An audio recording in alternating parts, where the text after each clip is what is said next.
online broadcast network, AFTERBUZZ TV. Over 20 million weekly downloads in over 150 countries, and your number one source for after-show entertainment.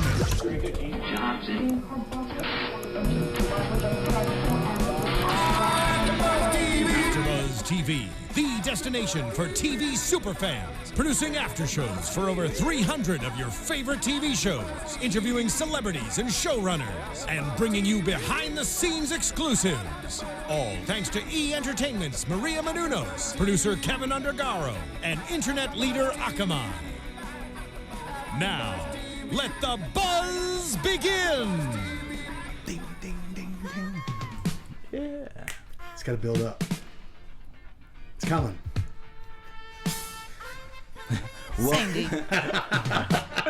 Welcome, AfterBuzzers, to the Biggest Loser After Show. It is season 17, episode 6, and it is Makeover week. I'm your host, Shaka Smith. You can find me at Shaka Strong on Twitter, Instagram, and I'm joined by my two beautiful co-hosts.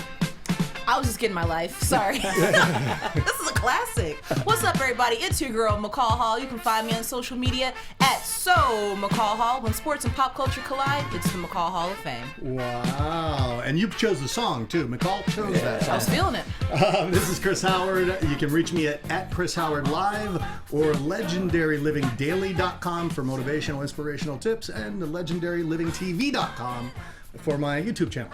So, well, it's a mouthful. Well, let's get into it, guys. This was it was Makeover week, and everyone really came out of their show. They did, right? Didn't they strut out? Yeah, it was awesome. So awesome to see. Yeah, what was your thought? Because it was actually a different kind of different look of an episode. Well, I'll let you kick it up. Oh well, thanks, McCall. So, no, I thought it was awesome. I thought it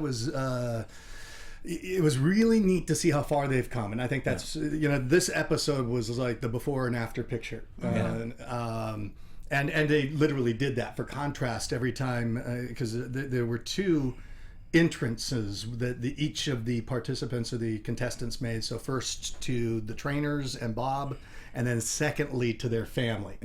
So they came out dressed up, and each time they showed the video from day one when they first arrived. And so it was neat to see that contrast, to say, here's where we were, here's where we are. And how cool was it to walk these guys into Vivian Westwood, this sort of like swanky, very high-end store. Know that store? Yeah, I've seen the store, yeah. And to get these guys like really done up, because I'm sure a lot of them hadn't even heard of it. Yeah. I mean, look, for most of us, I'm not shopping at Vivian Westwood very often, right? So if you're telling me I finally get to go to Vivian Westwood and I can actually fit the clothes, it's like a double blessing. I don't even know if they fully understood the magnitude of the store they were walking into. Yeah. But it was major. It was major. I think what's major is I think we've got you. You're gonna put your application in for the Biggest Loser. Yeah. Like you guys are showing out Vivian Westwood. Sign me up. She's in. And I loved I thought that they were confronting themselves as new people. I forgot who made the quote. They said that now, or Tim Gunn, who they brought in, he said now their brains get to perceive the change they've made. What do you think about Tim? Tim is a character. First of all, he's so seasoned. He's a legend in reality television and in the fashion world and whatnot.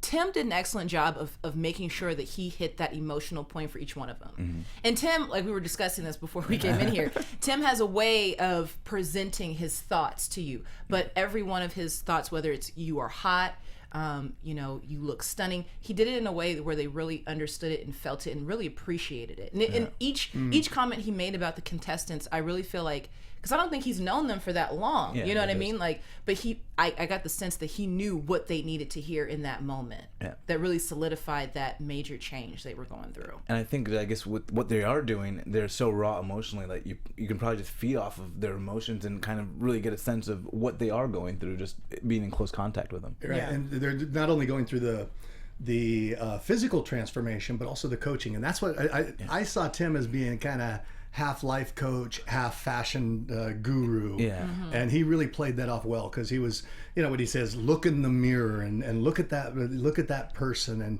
what do you say to that person, and what would she say back to you? I mean, that's essentially, those are therapeutic techniques that he's woven seamlessly into his fashion work, which I thought was very, very cool. So really appreciated his role. And something that for me, Colby won me back over this episode. And it started with talking to Tim, and he was a little nervous about shaving the beard. And we found out that he was kind of afraid of shaving the beard because his father had died, and that was something that he would touch to remember his father, because he had touched his father's beard, I guess, when he passed away. That was the last thing he touched. He said on his father was a beard, yeah. And so that was hard to hear. And then they go to Ken Paves, and he gets that haircut. What did you think about the whole hair deal? Well, hair is a very important part. I think people ask the presidential candidates right now. Right? Yeah. Exactly. Ask Trump. Hair is very important. Hair, eyebrows, those things really frame the face.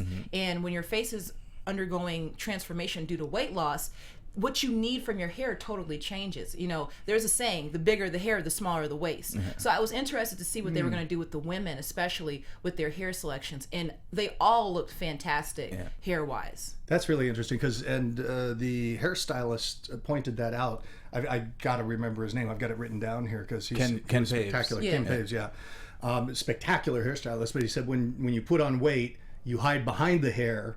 And then when you lose it, you want to make an impact with that hair. Right. Yeah.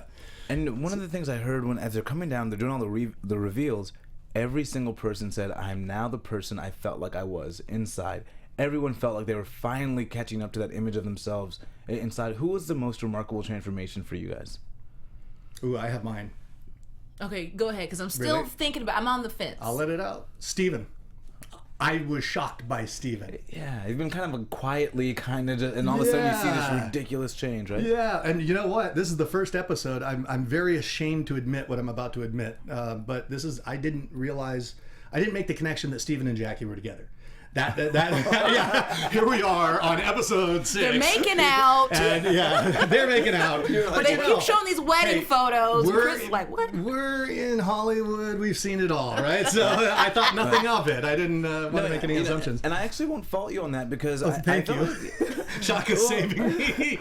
Well, Steven's been kind of, I gotta say, a little bit of a boring character. They haven't really trumped him up. He hasn't really been super enigmatic. So he's kind of fallen under the radar where I see him, I know he's on the show, but sometimes I forget about Steven. You know? We said that before, I think 2 or 3 episodes ago, you and I posted that.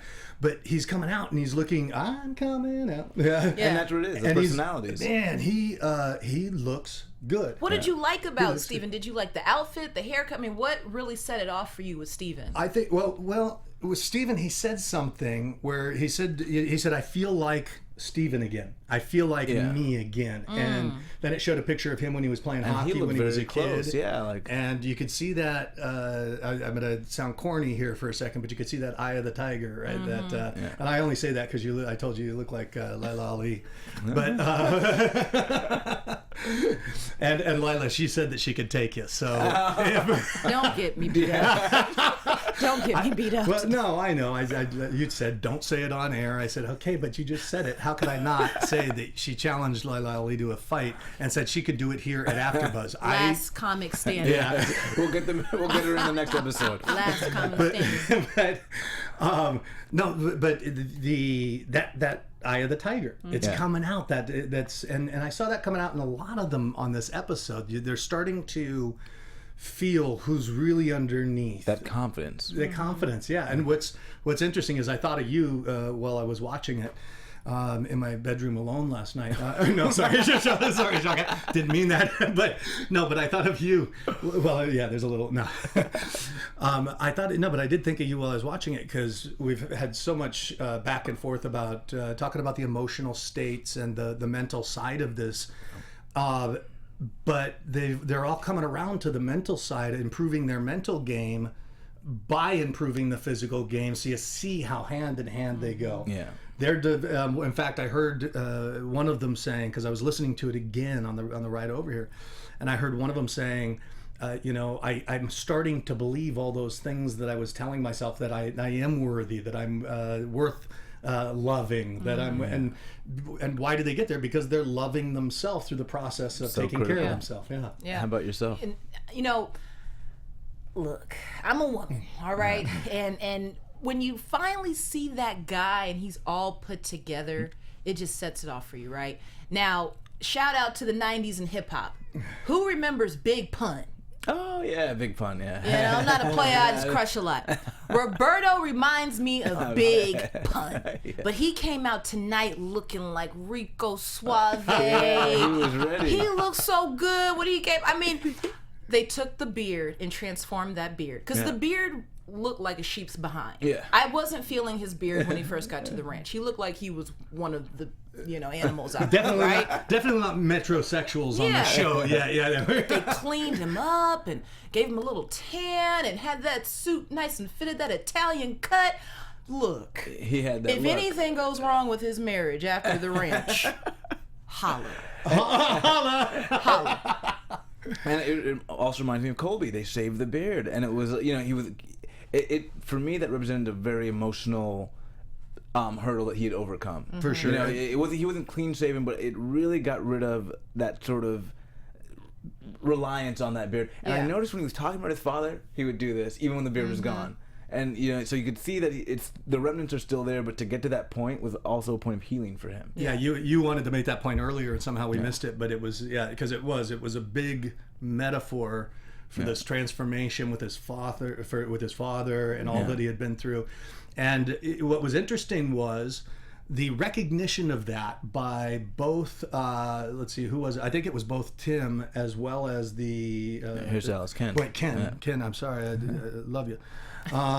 Because you do good work. You did spectacular work for sure. You rocked Aaron's hair. But when they both mentioned that, this plays an important part of your life, maybe you should keep it. And then he said, and then it was Ken that asked him the question, what would your father want? Yeah. And so you got to what Colby wanted as well, was to make some transformation. And it was very much his decision. He was ready to make that change. And the thing about a beard, going back to women's hair, women's hair frames the face. It's a very important part. But I've also heard that a beard is essentially makeup for a man, right? But some of these guys don't realize that sometimes the beard becomes too much. It becomes a mask and not the makeup that's highlighting and contouring your face. And I noticed when they shaved down the beard a little bit, it added a contour to their face that made them very sleek. And they didn't and they no longer wanted to hide.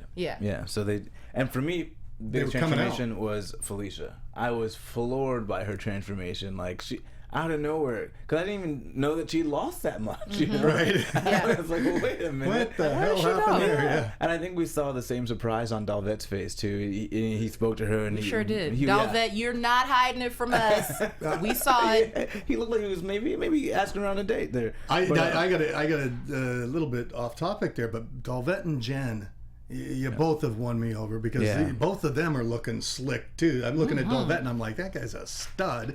And Jen's looking beautiful in her dresses. Every dress is like, wow. Dolvett looks like a beautiful Bob milk looks good. You guys and they're so it. engaged with the contestants. Like, it's just emotion after emotion. You see how much they care for all the contestants. Yeah, definitely there. And that heart space, I think, is what makes it all possible. Because when you see the depth of emotion that everybody's going through, that's not something forced. It's not something that's contrived. It can't be. When you get the little boy that's sitting with his mom and waiting for Lauren to come out, and boy, that little boy won me over with a little colorful bow tie and little Caleb, right? Yeah.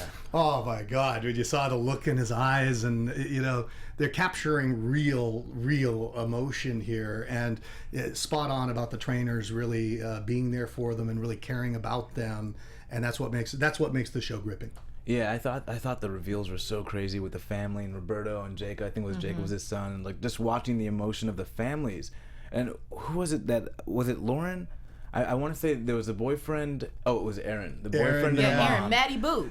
Those faces on her family members, on her boyfriend and her mom, were priceless. Like, they were just floored by boyfriend's excited. I mean, and that's the other thing about it. It's like, you fall in love with the person, right? But let's be honest, even if you're married for 50 years, if some hot, chick walks by a guy or whatever the case may be, you're gonna look. It's like, now you're getting a wife and a girlfriend basically in one. You're getting a wife and a girlfriend in one. It's a twofer. Yeah, you're getting a twofer. That is the ultimate win. I found it interesting, before they saw their families, didn't they have to go look in the mirror first? Yeah. Now, I kept thinking to myself, when I was a kid, remember the first day of school, you'd be really excited to go and just show off that outfit and you dance in the mirror, mirror, give them a little something. Yeah. I was waiting on everybody to do that, but it was really funny to see them look at themselves, and you could tell they wanted to do a little dance, but they were trying to hold it back. They were trying to hold it back. You can flex on NBC. Do it. It's all right. It's okay, and they've worked hard for it. They've worked hard. I wanted to see them do a little more in the mirror by themselves. Have that moment with yourself where you just get it. Because you know you're looking good. And I think that's could you do that one more time? Just demonstrate so they can see it? Because you know you're looking good. And I feel you do that in the morning, Chris. I absolutely do not. I have, what they say about white people is true. I have zero rhythm. But when you're in the mirror by yourself, have your moment. Yeah. Chris, do that tomorrow morning. I want you to just get dolled up. You're looking fantastic. Right, just give the mirror a 1-2. A 1-2. And I think that's important, though. I think that's important, and that's why they had this episode. It's important to give yourself that 1-2 in the mirror, because you do need to see how far you've come, and that I really am excited to see how hard they work the next 2 weeks, given now that they can see what their transformation has led to. What's that? And I'm curious for you, because I know you're a great trainer. You've been doing it for a long time. When you have clients that you work with over time, and you see the amazing transformation that they go through, is there some point where you get to go back and look at the before photos or anything like that and see the... Well, no, I haven't really trained any clients, but I did work with a team of students as they rode for this crew team.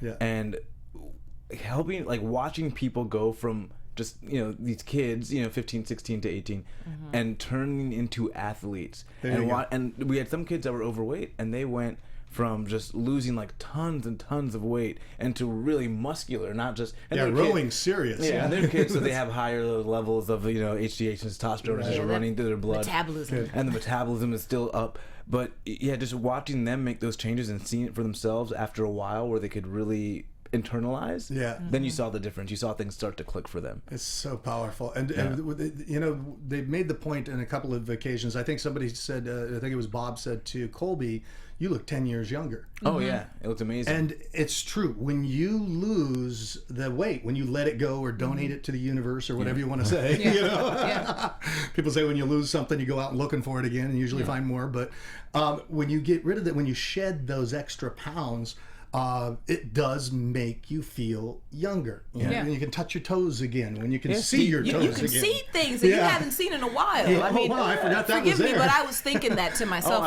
Imagine seeing parts of your body that you really haven't seen with your the amount of clarity. Yeah. And that can be shocking. But Colby, to your point, they said he looked 10 years younger, and Colby said, I feel 10 years younger. And Steven was like, I feel like I'm back in college again, See, I think that's something that, for anybody that's looking to lose weight, that are watching these people go through these ordeals and they're learning, because a lot of people learn from this show as well. They do. Is something to realize that truly it youthens you. It's like Merlin aged backwards, right? And Arthurian legend. So it truly does youthen you. I know that when I was married for 1 year, I was obviously really good at it. You did better than Kim K. You did better than Kim K. I did better than Kim K. All right, but who's competing? But I was married for 1 year. But when leading up to the wedding day, like I'm sure a lot of people do, I got in the best shape that I've been in my later years, and I was almost at my high school weight. Just before that, all the photos looked great, looked spectacular, and then I put some weight back on again, and it's like, wow. To get back to that place, I remember how much younger I felt. And right now I'm training again, and it's like, I think we heard Jackie say that. Jackie said, now she feels as pretty as she was on her wedding day, you know? And that's like that one day that you prepare for. So now maybe she can maintain this going forward. That youthening aspect of it, I think, is really, really neat for people. Is it weird that... So Jackie and Steven are married. Yeah. Right. They're married. They're married. They are together. They're married. They're together. But I was thinking to myself, you get excited for date night. Yeah. You know what your partner looks like. And these two, it's like they've lost all the weight, and they get the makeover, and they get the tan, and they get the new hair, and all this stuff coming together. Do they bunk together? Because I wonder what that night was like. I wonder if it was better than the wedding night. I think it would give them an unfair advantage. I don't know. They burned some extra calories. Oh, now speaking of, what did you think of Aaron's boyfriend when he showed up? It's like, that's the guy who helped her pass the challenge before? Remember when she lost the extra weight? Yeah. She got the visit. Right? She got the visit, and she was able to pass the challenge. And he's like he's one of those people that kind of come in like Steven did. Like, who would look at this guy and think, boy, he's going to help her lose a couple pounds? Yeah. But more power to him. Yeah. Shout out to you, Maddie Boo. Yeah, exactly. Good job. Very good. And so, how would you feel if you go there to go support your loved one on the ranch and they put you to work? I'd be mad as hell. I was like, wow, that's bold. That almost had me throw off my earphones. Like, this is a mess. Are you serious? Yeah, I think, and they all look surprised. They all look surprised. But the funny part is, look, you hang around what you are, and a lot of these folks are overweight, and that's because there are people around them who have probably made that acceptable because they're also not displaying proper eating habits and exercise habits. Right. So in all honesty, they need to be out there too. Yeah. I noticed a lot of their family and friends needed to be out there as well. And I love that Steven and Jackie picked their children. And they had one daughter was a little overweight. Lauren's daughter. And so, it was Steven and Jackie's daughter. Yeah. And they had 2 kids. And so, even though they picked the kids, because we were first thinking, why are you picking the kids? You want to win. I was mad. I'm like, come on, you're trying to win or what? Way to go for her daughter, though. She stepped up and she said, you know what? I got to do this for my mom. She's done so much for me. I'm going to step up and do this. And you can see that Jackie and Steven really want to be the good role model. Yeah. It showed the importance of that because kids really just model after what they see. They soak it in their sponges. It's such a simple thing, exactly. It's funny because the daughter, to your point, she's very compassionate. You can tell she gets it. Yeah. But I got the feeling that the daughter is the strongest one in their household. Really? Why is that? Her attitude, even when they first went and saw them, she had a confidence. Confidence. But I'm like, that girl is watching someone. I mean, I don't know how they are at home, but just seeing Jackie and Steven, they don't necessarily display that kind of bravado, but their daughter has bravado. I'm like, girl, work. I love it. Yeah, that was awesome. Yeah, more power to him. And boy, if there's a point to be made, it's that. Because when I saw the daughter, it's like, way to go on that attitude and keep following your father and your mother's example and it's get in the best shape of your life, and you'll love your life even more. It makes life spectacular, and we do model our parents. There's they say that before the age of 7. So this is something that I studied a bit and teach. Is that the neurology? So all the neural pathways are firing off so quickly. That by 7 to 9 years old, most of the major neural pathways, and when we think of a habit's an actualized neural network. It's an order and sequence of neurons that fire off in the mind and body. And so they're like finely grooved roads. So they're very easy roads to take. And most of those are really ingrained before the age of 7 to 9 years old. So just being around the parents, you're like a little sponge. You soak things in. That's why people get further out in life. They say, I become my mother, I become my father.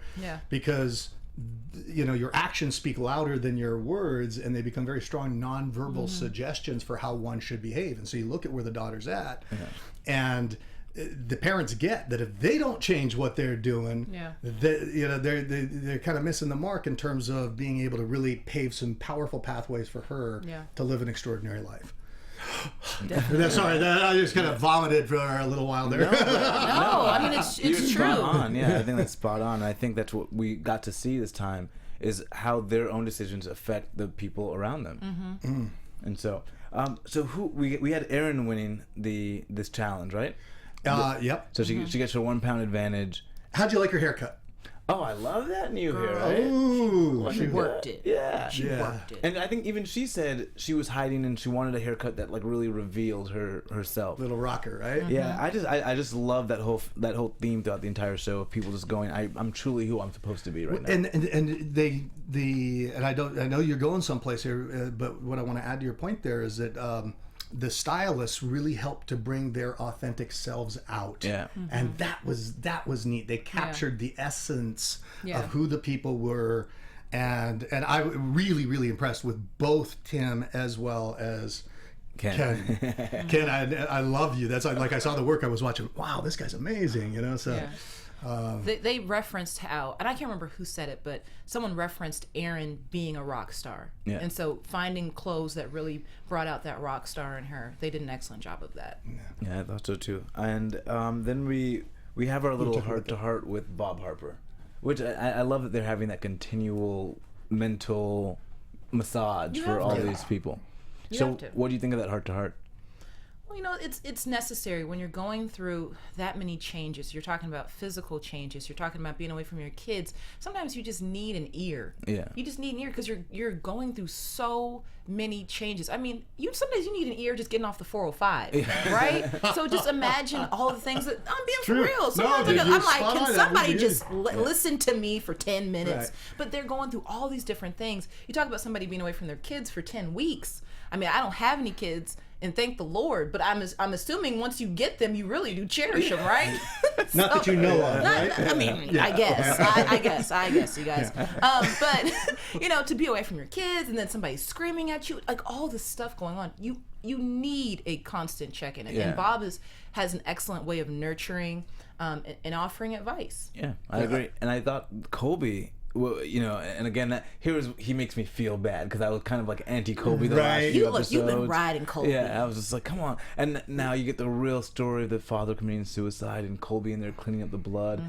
And that, I mean, it kind of brought it back to me, and that he really is this very genuine, really kind-hearted person that's very concerned for other people. That was a theme that was going through tonight, was the passing of fathers or the lack of fathers. Yeah. You know, and just me being transparent and just, you know, letting you guys in a little bit. I had lost about 60 pounds myself. Oh, wow. I gained a ton of weight after my dad died. Yeah. And so, like, I was getting a little choked up listening to Aaron and listening to Colby, because I remember when you're going through those moments of just pain, you just want something to comfort you. And sometimes it can be food, right? But then you start thinking about that person that you miss and thinking about how they would look at you at your best.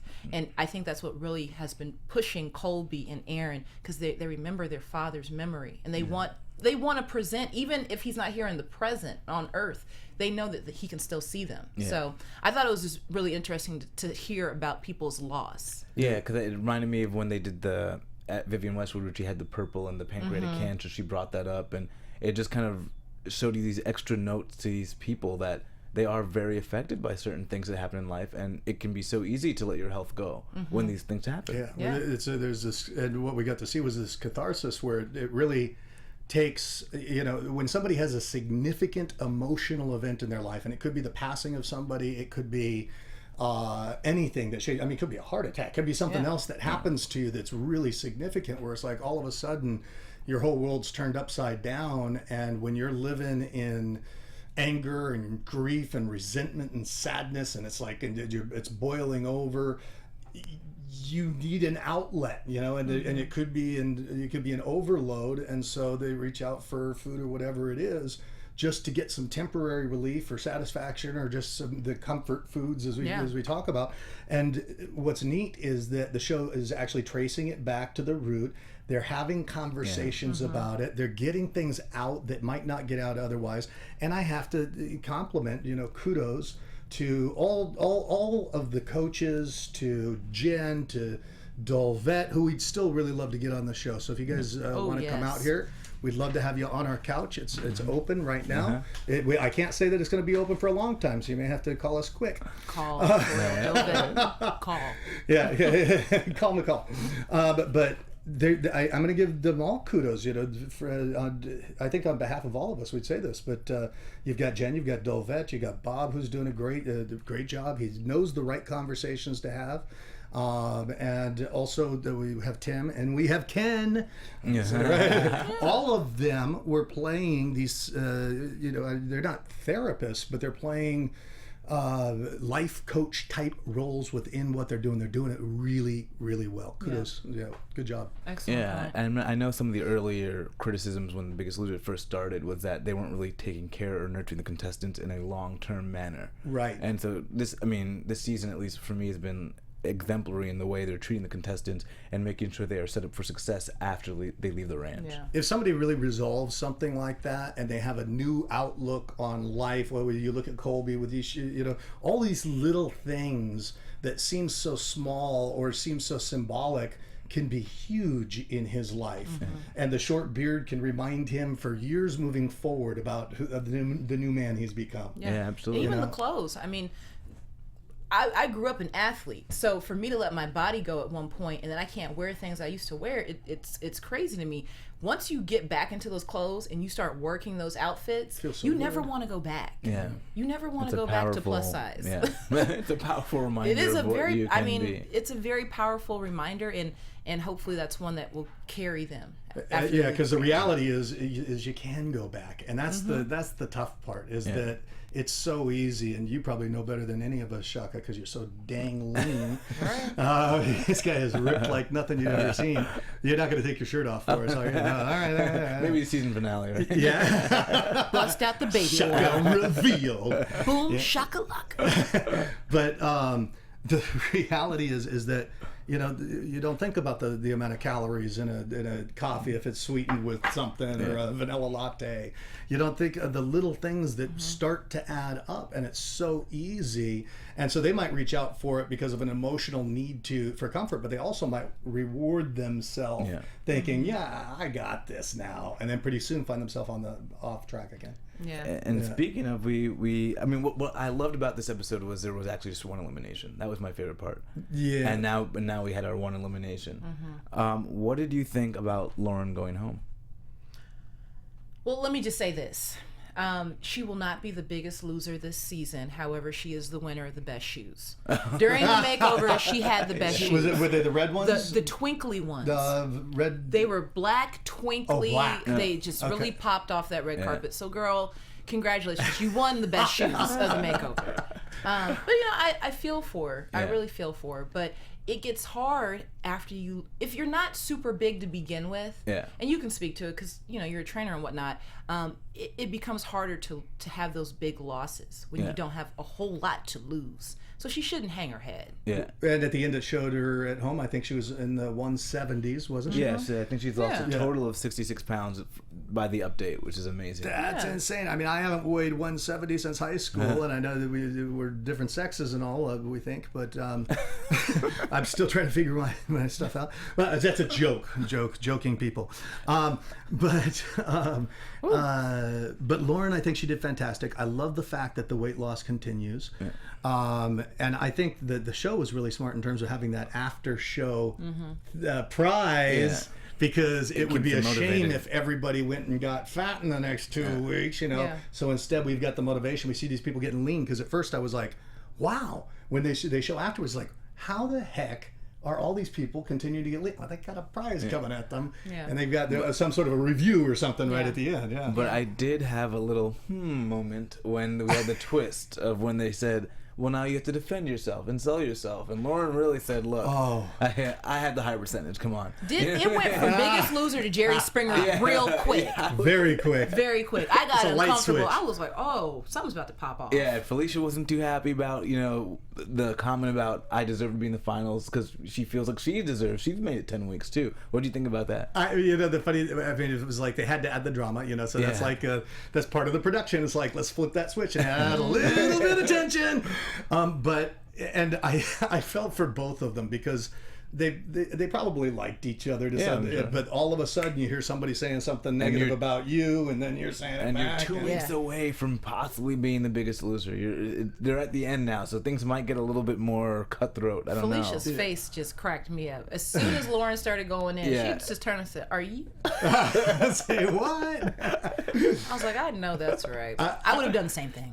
Yeah, I mean, because it hits you out of the blue. But one thing about Lauren, with, you know, they voted her off probably because she was more competitive than Felicia was going to be. Yeah, I wasn't sure. They really and that's like a backhanded compliment. They really hid some of their reasoning behind, like, the emotional stuff. Oh, I have to because I love this person the most, and I just I trust you more. Like, basically, but it wasn't strategic. I felt like it was a little bit more strategic. It was super strategic. I'm letting you stay because I know I can beast you next week. Yeah, I'm preparing to kill you next week. But no one wanted to say it. #BeastMeNextWeek.com. But no one wanted to say it. But nobody wants to say it. I think everyone's starting to play the game because they're so close to the end. Yeah. But I loved, one thing I want to say about Lauren that I loved, her son, Caleb. Yeah. That kid was so cute. Oh, to man. see him come in with that little teeny pastel bow tie, and to see the look in his eyes, but then to see him when he played the game, And he's turning the thing, man. That kid was working it. He wanted to win, and that I just I love seeing that. It touched me. Well, we have a little limited fields, but let's hear who you think's gonna win. Now it's a winnow down. Boy, you gonna put me on the spot, or can we put McCall on the spot? Well, McCall first. You know what?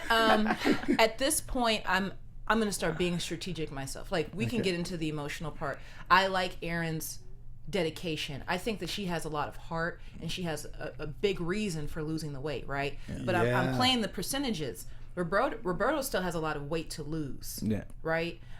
So I feel like Roberto could win because he still has so much weight to lose. Listen to you go. I mean, because I just feel like... No, but there's solid reasoning. Yeah, I feel like some of these guys are going to start hitting that plateau moment where they're not going to have big losses. They talked about that. Like, at this point, it's going to be hard for me to have big losses. I think Roberto can still pull some big losses. Yeah. But I think fine self. I think you glanced over the most important point that you just made, which was that Erin has a big reason to win. What happens to Erin's career if she wins this? If she were to win this competition? So are you calling it for Erin? Rockstar. I'm really impressed with Steven right now, and Jackie's been just pulling through very, very steadily. There's so many good players and good competitors. You know what would be neat to see? It would be neat to see Erin win. I'm not saying that she's going to, but it would be neat to see her win because it would give her a chance to relaunch. Yeah. I think she has the heart to do it. I just feel like body-wise, I don't know if her body can actually get her there. And she didn't perform as well the last 2 weeks. That's 2 weeks in a row because she had immunity the week before. Yeah. But I think, and she had -6 this week, but helped by the other, so it's -7 I think total for the 1 pound advantage she won. But Jackie, I think I'm still gonna go for Jackie. Really? She's just been quietly like a little tiger, and every time I've seen her get a little bit of hope, she works a little bit harder. It started with that one challenge with the sun and having to row out to the yacht. And ever since then, I've just seen her just really, and her and Steven have kind of gone under the radar. Yeah. But they are just both like silently just killing it. He lost 10 pounds. She lost 9 pounds this week, and they're the only couple that has each other still. You know what makes me scared about Jackie and Steven though? And not to be ageist. Yeah. However, I feel like, because I looked at Jackie's ankle. She's already wearing an ankle brace. It's like at some point your body's going to start breaking down. Yeah. Oh. I mean, come on. 2 more weeks to go. I think we're going to see them really. I think they'll be able to push it to the limit for 2 more weeks. Let me ask you, what percentage of their motivation do you think is for their daughter? Oh, I think it's 100%. I think they were both very concerned with being good role models for their daughter, and I think it showed the last 4 or 5 episodes, and the part that they have not, no one's really noticed them. So that's why I think they're kind of like. You know what? Hanging in. You just, I'll tag on a little psychological concept. Carl Jung was a big fan of the concept of perception as projection, which means you can't see anything outside of you that isn't you. The world's a reflection of your consciousness. Yes. And he said that by necessity, we must project that which is unresolved at the unconscious level out onto the external world so that we might gain resolution of it. So if we don't deal with our own emotions, they could emerge in physiological dis-ease and things like that, which we would look at as the weight.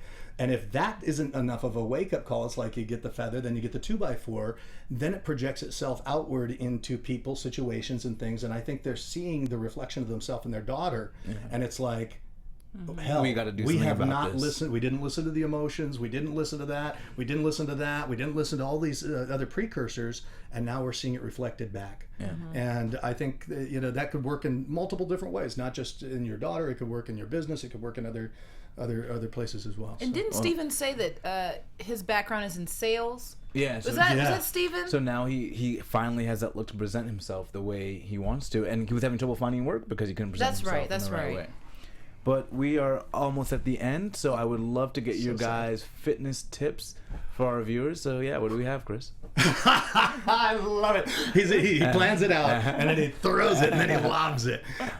Fitness tip is... remember, you can make change on all sorts of different levels. I think the deepest level of change that you can make is at the level of identity. So if nothing else... if you stopped saying that you didn't have what it takes or that you're fat, and instead give yourself auto-suggestion. It goes back to Coe-isms. Coe used to say, every day and every way I get a little better. Start calling yourself an athlete. When you're going to the gym, I'm an athlete, I'm a warrior, I'm an athlete, I'm a warrior. And adopt and assume that identity. And pretty soon, you'll be doing it. Absolutely. I would say that my fitness tip relates to where the contestants are at right now. You're training really hard, and sometimes your body needs an opportunity to recover and actually get smaller. So get your sleep. 5 hours of sleep is not enough. Go to bed at 9. Yeah. Give yourself 8, 9, hell, 10 hours to really let your body recover, and you'll wake up smaller. I promise you. I've gotten up like, oh, okay. And I think for me, in keeping with the theme of this week, is when you embark on your fitness journey, look in the mirror and take pictures. Like, take pictures of yourself every single day, because when you're going through it, sometimes you can't see the progress you're making. And it's when you look at the last 10 pictures you took and you start to realize you've done some work. Yeah. And it's so motivational as you're on your fitness journey. You know what? I have one more tip relating to clothes. When I was embarking on my fitness journey, my re-journey, like I said, athlete my whole life, but I went to Nordstrom and I bought a beautiful dress, way too expensive for any point in my life. But I said, I'm going to buy this dress. Was not my size. And I put it on my door in my bedroom. So every time I closed my door in my bedroom, I had to look at this dress. A visual. That's and a it's Jim like, Carrey I'm strategy. going to wear this dress. A, I paid too much money for it, and B, it's beautiful. So my tip is go find that outfit that you know you will rock and hang it up somewhere in your house. And do not stop until you can wear it. Awesome. Well, I hope you guys enjoyed our tips today, and I hope you guys enjoyed the show. Please check us out on iTunes. Give us 5 stars. Check us out on YouTube, Twitter, and make sure you share with us your comments. And just want to let you know, I'm Shaka Smith, Shaka Strong. Find me on Twitter and Instagram. It's your girl McCall Hall. You can find me on Twitter and on Instagram at McCall Hall. When sports and pop culture collide, it's the McCall Hall of Fame. Nice. And Chris Howard at Chris Howard Live on Twitter. LegendaryLivingDaily.com for tips and stuff, and then LegendaryLivingTV.com for YouTube. Thank you for joining us. From executive producers Maria Menounos, Kevin Undergaro, Phil Svitek, and the entire AfterBuzz TV staff, we would like to thank you for listening to the AfterBuzz TV network. To watch or listen to other after shows and post comments or questions, be sure to visit AfterBuzzTV.com. I'm Sir Richard Wentworth, and this has been a presentation of AfterBuzz TV. Buzz you later. The views expressed herein are those of the hosts only and do not necessarily reflect the views of AfterBuzz TV or its owners or principals.